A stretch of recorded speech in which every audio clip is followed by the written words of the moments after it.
ഇതെല്ലാം വൃത്തിയാക്കണം. അപ്പൊ ഞങ്ങളൊക്കെ ഇരുന്ന് ആലോചിച്ച് ഇത് പോപ്പറുകൾ കഴിഞ്ഞ് റീടേക്കിന് പോയി കഴിഞ്ഞാൽ എന്ത് ചെയ്യുന്നോ.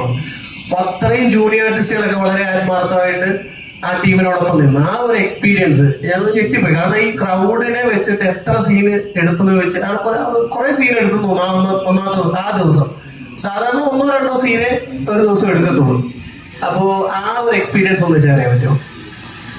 അത് ഫസ്റ്റ് ഓഫ് ഓൾ നമുക്ക് ഡയറക്ടറിന് നല്ലൊരു ചീഫ് അസോസിയേറ്റ് വേണം. ചീഫ് അസോസിയേറ്റിന് 2 നല്ല അസിസ്റ്റൻസ് വേണം.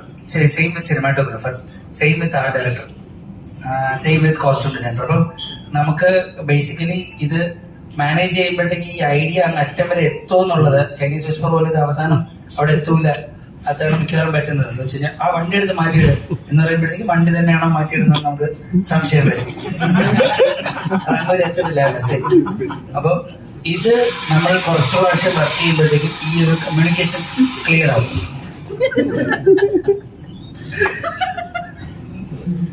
അപ്പൊ അതാണ് ഇവിടെ ക്ലിയർ ആയിട്ട്. അപ്പൊ എനിക്കെന്റെ ചീഫുമായിട്ടുള്ള നിഖിലുമായിട്ടുള്ള ഒരു ഇതില് ഫുൾ കമ്മ്യൂണിക്കേറ്റ് ചെയ്യും. അതുപോലെ തന്നെ ഇത് ഡോക്യുമെന്റ് ആയിട്ട് പോകുമ്പോൾ എല്ലായിടത്തും ഈ സാധനം പോയിട്ട് മൈക്കിലും വിളിച്ചു പറയും, സീൻ ഫുള്ളും റിഹേഴ്സൽ ചെയ്യും. അപ്പം പിന്നെ അതുപോലെ തന്നെ ജൂനിയർ ആർട്ടിസ്റ്റുകൾ വെറുപ്പിക്കാറില്ല, അല്ലെങ്കിൽ നമ്മളങ്ങനെ തെറിയൊക്കെ വിളിക്കാതിരിക്കാൻ മാക്സിമം നോക്കും. അൺലെസ് ഭയങ്കരമായിട്ട് നമ്മളെ പറ്റിക്കാൻ നോക്കുമ്പോൾ മാത്രമേ സൈഡിൽ കൊണ്ടുവരുത്തി സംസാരിക്കാറുള്ളൂ. അല്ലാതെ ഭയങ്കര ജെന്യുവൻ ആയിട്ട് തന്നെയാണ് ഡീൽ ചെയ്യുന്നത്.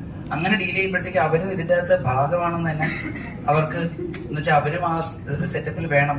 അവരുണ്ടെങ്കിൽ അവരുടെ മൂവ്മെന്റുകൾ കൊറിയോഗ്രാഫ്റ്റാണ്. അപ്പം അങ്ങനത്തെ ഒരു രീതിയിൽ പോകുമ്പോഴത്തേക്ക് എല്ലാവരും സഹായിച്ച് നിൽക്കും. പിന്നെ ബേസിക്കലി ഡയറക്ടറിന്റെ ആറ്റിറ്റ്യൂഡാണ് ഫുൾ ടീമിന്റെ ഒരു ആറ്റിറ്റ്യൂഡായിട്ട് ഇവൻച്വലി ഒരു സിനിമയിൽ റിഫ്ലക്ട് ചെയ്യുന്നത്. അപ്പൊ അത് മാക്സിമം ഞാൻ ആ ആറ്റിറ്റ്യൂഡ് കീപ്പ് ചെയ്യാൻ നോക്കും, എന്റെ ടീംമേറ്റ്സ് കീപ്പ് ചെയ്യാൻ നോക്കും.